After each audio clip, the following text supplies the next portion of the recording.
All right, what's up, everybody? This is Dallas Winston, Bloody Elbow. I'm drunk on about 7 hours of live play-by-play, and it's almost 1:30 in the morning here. So I'm going to stumble through my words frequently. This is the sixth round. This is a bit of a tradition that Kid Nate started, including the bad, creepy lighting late at night. It's just going to be a quick review of UFC Fight Night 58, Machida versus Dolloway in Sao Paulo, Brazil. Uh, I'm tired of shit, so I'm just going to try to fly through this and make it easy on everyone. It'll be simple and quick. I guess two somewhat anomalies before I get into each fight real quickly. The UFC re-signed Rampage Jackson. It's a good thing. I can't say I'm overly excited, but that's not because I'm not interested in watching Rampage fight. It's just I'd be more than happy to watch him fight in Bellator or the UFC. There are a lot of people, I guess we'll call them the they of the MMA world, were saying that Rampage was washed up. That's why he was in Bellator, but everyone seems to be excited that he's back. So either way, happy for Rampage. Although I guess not to stir the pot too much, but on Twitter, I think Josh Gross and a couple other people were actually tweeting text from Scott Coker saying that Rampage is apparently still under contract and that this was going to get kind of ugly. And I think Mike Chiappetta also mentioned that this will probably have to be resolved in court. So that might turn out to be kind of a sticky, ugly thing. And I guess while I'm just promoting rampant speculation, some people believe that the UFC are signing a lot of the guys who could jump aboard this, I guess, impending lawsuit that's going on right now. So either way, I had to mention Rampage is back on board. The second one, I don't remember this happened before. Not a big deal at all, but there was a weird little slice where right before Hayden Barrow's fight, they went into the lead-in for the pay-per-view where he fought TJ Dillashaw and lost the crown, and also when Cormier fought Dan Henderson. And I thought that was kind of odd. Apparently, they lost the feed from Brazil. Not a big deal again. I just don't recall that ever happening before. I guess future suggestion, you could pan to awkward smiles of the ring girls and keep people distracted enough to not turn the channel rather than, I guess freaking them out with just showing the intro to like an old pay-per-view. Whatever. Make your own judgment on that one. All right, on to the fights. I'm going to go quickly through the low ones. I have to say, overall, this card wasn't bad at all. It was pretty good. It's always, I don't know if any of the other guys that have done this have mentioned it, but it's a little weird because we have a very different view. So, like I said, I've had like my nose in every detail and shred of this entire event since 7 o'clock. That's a different glance than someone who can just get up and grab a beer, eat some cookies, play video games in between fights. I mean, having to just be constantly focused on it like that is, there's good and bads, but overall it's a different viewpoint. So I'd say just strictly for the fights, this is a solid event. The fights all turned out well. I don't remember a really boring fight. There might have been one or two slower ones in there, but they were important. Hakron Diaz, Darren Elkins wasn't a barn burner, but it was a good, still a solid fight. I thought it was a solid show overall. First up tonight, the two Fight Pass prelims were Jake Collier and Vitor Miranda. Collier actually looked pretty good, former RFA champ. It was his takedown that really put him in control throughout. I want to say he got about halfway through the round. Miranda got up with 10, 15 seconds left and just peeled off a combination and ended up pulling kind of a late comeback to get the finish. So Miranda looked pretty impressive. Collier didn't look too bad either, despite the loss. Tim Means ended up beating Marcio Alexandre by unanimous decision. I thought it was a really, I thought I was going to say dominant. It wasn't so much at first. The first round was pretty close, but I thought the dominance of Means just kept slowly amplifying as the fight went on. There was one semi-controversial moment when Means tagged Alexandre with a knee to the head just as he was getting up. And that replay shows how it really could have gone either way, even in slow motion. So I give a ton of lenience to the ref who called it. To me, either way, it didn't matter. Means pretty much beat his ass all the way through. I do believe one judge gave a round to Alexandre in there and gave it 29-28. And I thought that was a little odd. Not too crazy, but pretty solid performance from Tim Means. That shows, he's constantly shown that he's got some, real gritty skills and potential to at least stick around, if not maybe rise up a little bit. The first of the four prelims on Fox Sports 1, Leandro Issa versus Yuta Sasaki. Sasaki was semi-trumpeted as a prospect coming into this. One could rightly look at that and say he made a lot of rookie mistakes en route to that second round rear naked choke loss to Issa. But really, I'll cut the guy a little slack because Issa is a highly experienced and credentialed Brazilian Jiu-Jitsu grappler, and to me, that was the story there. It was a supreme, high-level, bulletproof technique versus just a younger kid who's still learning the whole MMA game. That's what it was. It was a prospect, a budding MMA fighter with a bright future who got trapped with a specialist in his area of specialty. So pretty solid performance for Issa, though. I mean, he was looking pretty solid on the feet as well. Hakron Diaz versus Darren Elkins. I'll be honest, I had no idea how this fight was going to go. I thought there was a chance that Elkins was going to come out and kind of big brother Diaz, but turned out to be the opposite. The Brazilian, this was kind of interesting too, because Elkins is the kind of guy who doesn't have real like resplendent wrestling credentials, but he's a good wrestler. He's a good MMA grappler. Man, Diaz, it's just the Novo Uniao guys are just badass. I mean, as far as takedown defense, and then he switched around and went with some takedown offense, and Elkins just could not keep him off him. Really solid performance. I'm not sure what's going to happen with Elkins from here.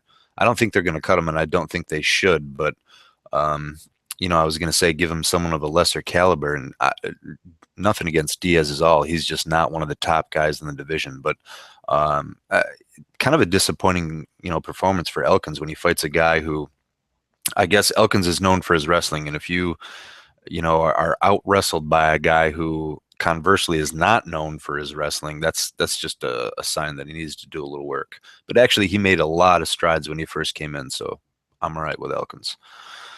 Antonio Dos Santos Jr. versus Daniel Serafian.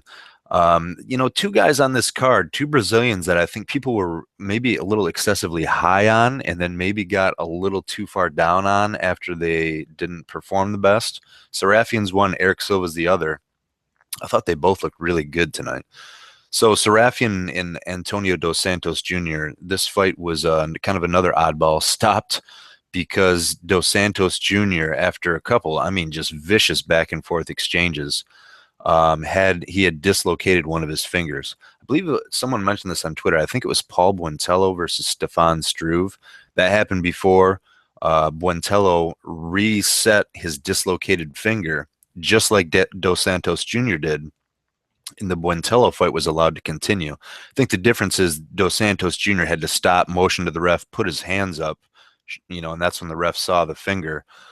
Even though he did pop it back in and was ready to go, the ref had already waved it off. I mean, if you stop in the middle of a fight and hold your hands up, that's basically saying either I can't fight or I'm not intelligently defending myself. So I have to say, man, I felt like we were either headed for a surefire knockout or fight of the night. I mean, those dudes were sitting down on their combos and throwing hard back and forth. Slight edge to Dos Santos Jr. in those exchanges, but man, I thought Serafian looked really good. The way those dudes were going at it, I would be game to watch either of those guys. And so either way, kind of a bum ending to that, really anticlimactic. I believe, no, that wasn't the final. Renato Carneiro, aka Moicano, versus Tom Ninamaki. Ninamaki, kind of a head scratcher, came in and out grappled a jiu-jitsu whiz in Hani Yaya. Kind of had some trouble since then, and I don't know whether I don't think I just paid attention to Moicano a lot before, because I thought he looked really solid tonight. His striking, right away he looked like kind of like a veteran striker. He was in real composed, hitting angles, and I didn't really feel like there were a couple times Ninamaki tagged him, but overall I just felt like the flow and the control on the feet was all Moicano, and he ended up finishing that in the second round. Big win for him. That's a guy that, again, either I haven't paid enough attention to or I haven't given his due credit, so I was real impressed. Gotta guess they're going to cut Ninamaki. I believe that this is 3 losses in a row for him.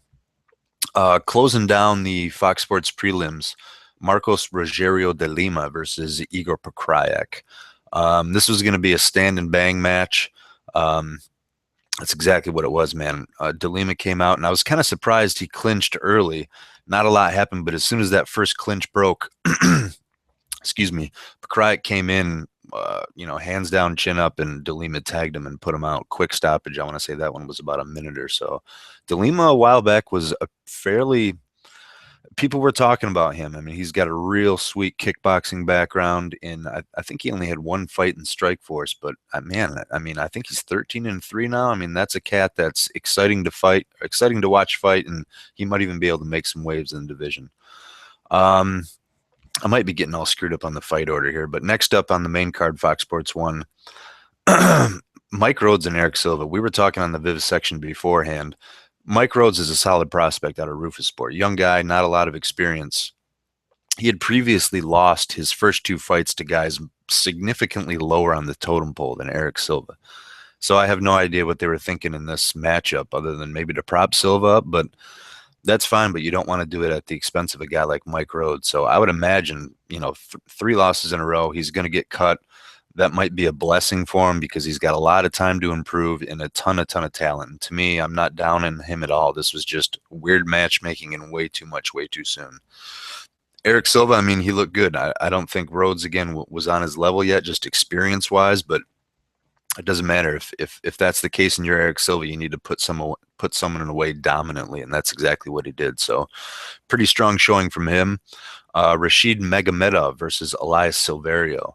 This was actually a pretty decent back and forth fight, but I thought, overall, you just get that feeling Magomedov was just slowly just building momentum, and his quickness was on point. And I think even though it didn't shine out right away, that he was the superior striker all along, and it just took him a little while. But that's another guy, I believe, only one loss. Frodo Kazbalev, I don't know, maybe formerly with Bellator. I don't know if he's still with them or not, but they went 1-1. It's another guy, at least I don't hear a ton of people talking about that I guess we could be hearing a lot more from. Antonio Carlos Jr. versus Patrick Cummings. Bros, what in the hell happened in this fight? I got to check my play-by-play. Oh, yeah, all right, I got you. I remembered even before. First round was actually really exciting. I guess maybe to add some, I feel like this show sucks right now, but to add some excitement, I actually scored the first 10-10, and that's just because I don't know how long, maybe 2 minutes, not quite half the round. But when Carlos Jr. was on that, what's with the ass voice? Sorry. Carlos Jr. was in on a leg lock, trying to go back and forth from a heel hook to a toe hold. In that whole time, even though people get really shitty, it's a real sensitive thing when you talk about scoring submissions. Some people think it should just score like a punch that misses, but that's not even true, because if a submission lands, the fight is over. It's not that I thought he was on the verge of tapping him, but I mean, he was close. He was in position, but it was mostly that minute and a half or 2 minutes that Cummings did nothing but purely defend.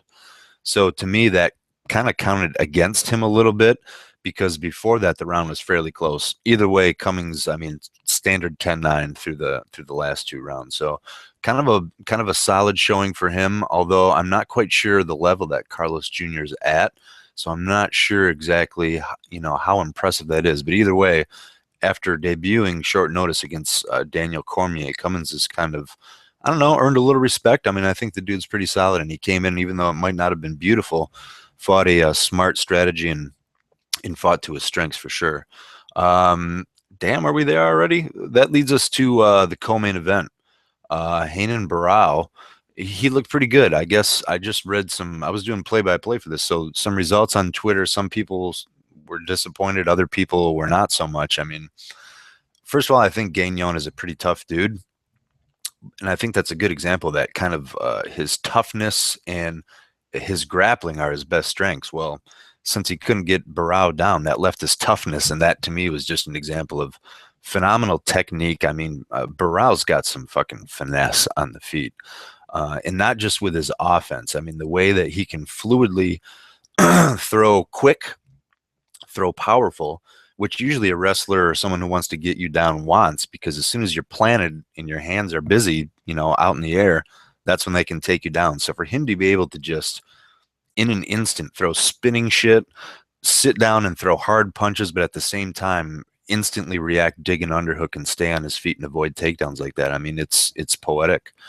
Um, Either way, he needed a win. Gagnon wasn't I mean, he had a win streak going, but I don't think anyone considers him cream of the crop. I think it's all right, though, for Barao just to come out and get a solid win in front of his hometown crowd.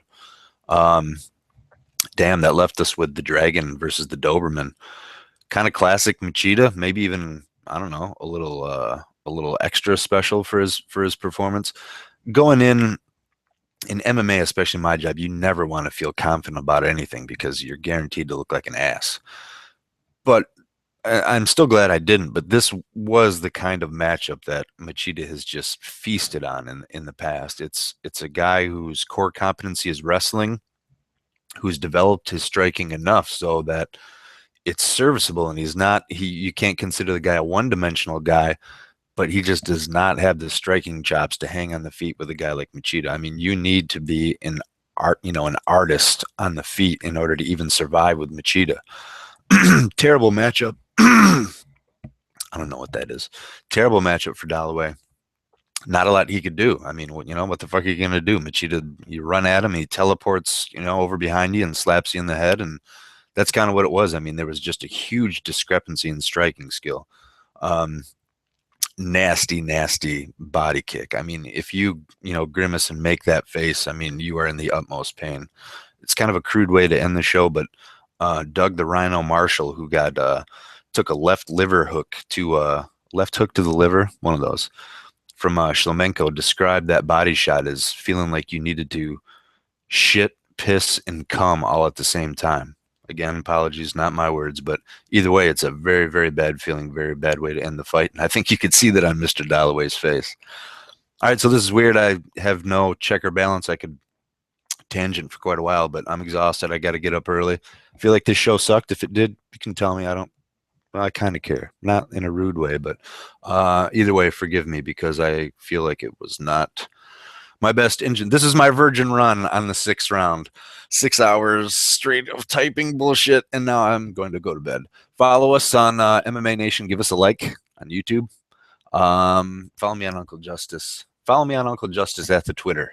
Now it's just random words, chaotic. Bye. Random words. Good night. Thanks for watching.